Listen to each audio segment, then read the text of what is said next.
মুখ্যমন্ত্রী মমতা বন্দ্যোপাধ্যায়কে নিয়ে অসংসদীয় মন্তব্যের জন্য দুঃখ প্রকাশ করলেন বিজেপি নেতা দিলীপ ঘোষ। বুধবার প্রাতঃভ্রমণে বের হন বর্ধমান দুর্গাপুর লোকসভা কেন্দ্রের বিজেপি প্রার্থী দিলীপ ঘোষ। সেখানে তিনি বলেন, আমার বক্তব্য নিয়ে বিতর্ক প্রথমবার নয়, যে বনিতা করে অন্যায় করে তার সামনে বলি।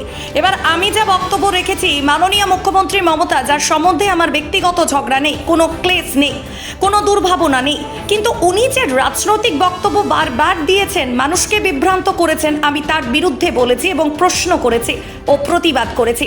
আমার ভাষার শব্দ চয়ন নিয়ে অনেকের আপত্তি আছে, আমার পার্টির আপত্তি আছে, অন্যরাও বলেছে।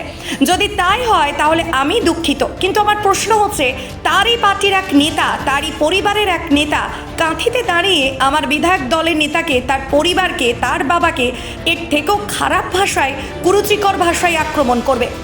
সেখানে কেন তার বিরুদ্ধে কিছু বলছে না? টিএমসি কোনো ব্যবস্থা নিচ্ছে না, কেউ কিচ্ছু বলছে না। শুভেন্দু অধিকারীর বাবা একজন বাংলার বর্ষীয়ান রাজনীতিবিদ, তাকে অপমান করা হচ্ছে। শুভেন্দু অধিকারীকে অপমান করা হচ্ছে। শুভেন্দু অধিকারী পুরুষ বলে অপমান করা হবে, তার কোনো সম্মান নাই। একজন মহিলা যা খুশি বলবে, কেবল মহিলা কার্ড ব্যবহার করা হবে। আমি তারই প্রতিবাদ করেছি। বুধবার বর্ধমানের টাউন হলের মাঠে বেশ কয়েকজন দলীয় কর্মীদের সঙ্গে নিয়ে দিলীপ ঘোষ হাঁটেন। সাধারণ মানুষের সঙ্গে কথা বলেন তিনি। তারপর তিনি চায়ে পেয়ে চর্চায় অংশ নেন। তিনি জেতার বিষয়ে চরম আশাবাদী। তিনি বলেন, হাওয়া ঘুরছে, এতেই বোঝা যাচ্ছে ভোটের ফল কি হবে। আমার বক্তব্য নিয়ে বিতর্ক প্রথমবার নয়, কারণ আমি যে ভনিতা করে অন্যায় করে তার সামনে বলি। এবারে আমি যে বক্তব্য রেখেছি, মাননীয় মুখ্যমন্ত্রী, যার সঙ্গে আমার কোনো ব্যক্তিগত ঝগড়া নেই, যার সম্বন্ধে আমার মনে কোনো ক্লেশ নেই, ক্লেদ নেই, কোনো দুর্ভাবনাও নেই, উনি যে রাজনৈতিক বক্তব্য বারবার দিয়েছেন লোককে আর বিভ্রান্ত করার জন্য, আমি তার প্রতিবাদ করে প্রশ্ন করেছি।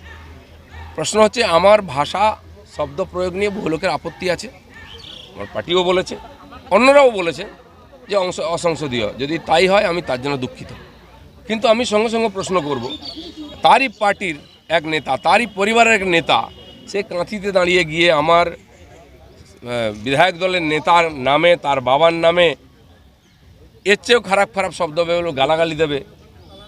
কেন আমার বিধায়ক দলের নেতার কি মান সম্মান নেই? তার বাপ তুলে কথা বলবে? তার বাবা বাংলার একজন বরিষ্ঠ রাজনীতিবিদ, এখনও জীবিত আছেন, তার মান সম্মান নেই?